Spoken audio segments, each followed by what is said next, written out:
What's up, everybody? Welcome to a Thursday edition of The Squeeze. I am Tyler Conium. Yes, that's right.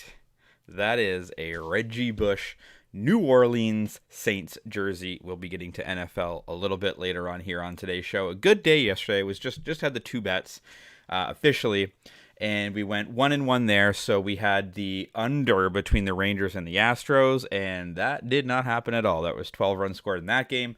We had the Vegas Aces +6 for -110 at DraftKings. Congratulations to the Las Vegas Aces, back-to-back WNBA champions. I talked about yesterday possibly putting some money on the money line there. It was +250, +260 yesterday morning. I didn't do it. Should have done it.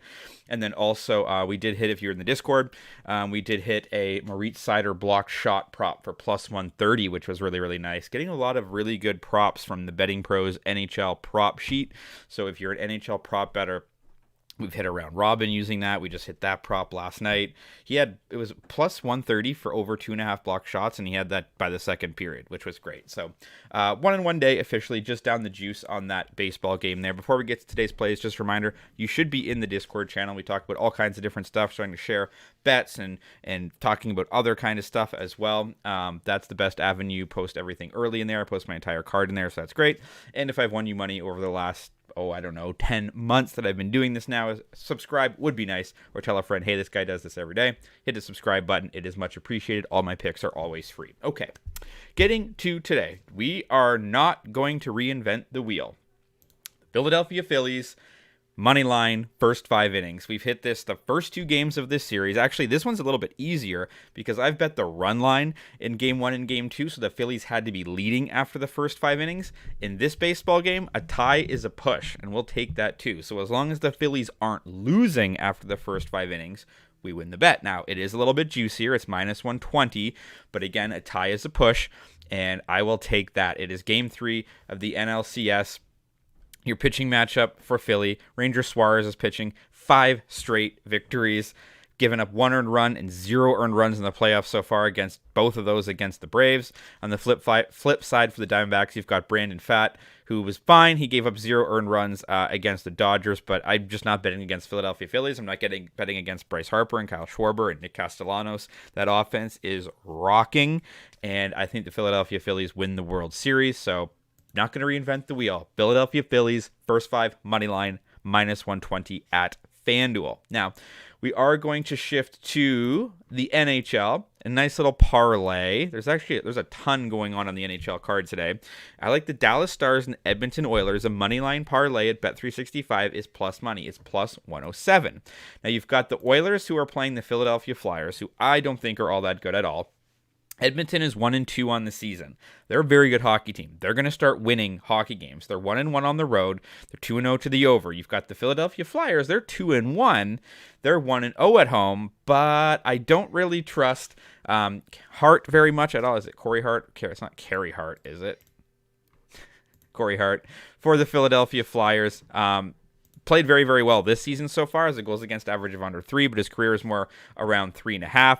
And Edmonton just shellacked the Nashville Predators 6-1. Obviously, they lost to the Vancouver Canucks twice previous to that. They lost to Vancouver twice, 8-1 and 4-3. They started to figure it out. Connor McDavid with an unbelievable goal in his last time out. Then you have the Flyers, who have beaten Columbus, lost to Ottawa, and beaten Vancouver. So sort of a matter of what have you really done? What does the competition have the Philadelphia Flyers done? Edmonton Oilers are going to start figuring it out. Like, Skinner has been brutal. He's got goals against of over 5. That's going to correct itself. So I like the Edmonton Oilers there. And then on the flip side, you've got the Dallas Stars, possibly a Stanley Cup contender this season against the Anaheim Ducks, who are most certainly not a Stanley Cup contender despite the high draft pick. So I like the Dallas Stars here. I mean, they are 1-0-1 on the season. They lost in a shootout to Vegas. They beat the Blues. Those are the only 2 games on their season. And then you have the Ducks, who somehow beat Carolina 6-3.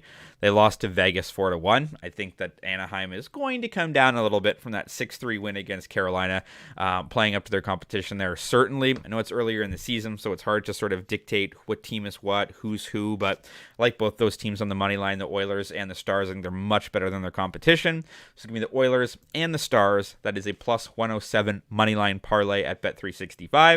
And now we're going to talk about the New Orleans Saints and the Jacksonville Jaguars.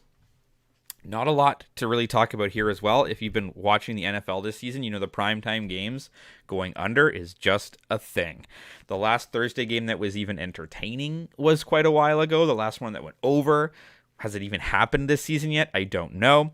You look at the New Orleans Saints, 10-0 to the under in their last 10 football games dating back to December of last season. You want to talk about this season? Okay. Under in all 6 games against Houston, against New England, Tampa, Green Bay, Carolina. New Orleans Saints just aren't a very good football team, despite the fact they've got Derek Carr, despite the fact that they've got Chris Olave, but they just haven't been able to put it together yet. I know Kamara's back and all that as well. Then you've got the Jaguars. They're 6-4 to the end of this season. Trevor Lawrence, if he plays, is going to be banged up. So how much is going to happen there? They played Buffalo. They went way under. They went way under against the Atlanta Falcons. And just the way these Thursday night games have been going, it's under, man. It's under. 40 is a pretty low number. This is also a good spot. If you take the under and you start seeing some scoring, you can hop on the over and maybe try to middle it a little bit. Or if there's not a lot of scoring, you can take the over and then try to middle it. Sorry. But I just gotta, again, it's ride the trends of the Philadelphia Phillies. Why bet against that? Why bet against the unders when the primetime games on Thursday night have been consistently unders? And why bet against 10 straight under games for the New Orleans Saints? Just going to ride with that. So those are your 3 bets for the day. Give me the Philadelphia Phillies in the first 5 innings, money line, -120 at FanDuel. Give me the Edmonton Oilers and the Dallas Stars on a +107 money line parlay at Bet365.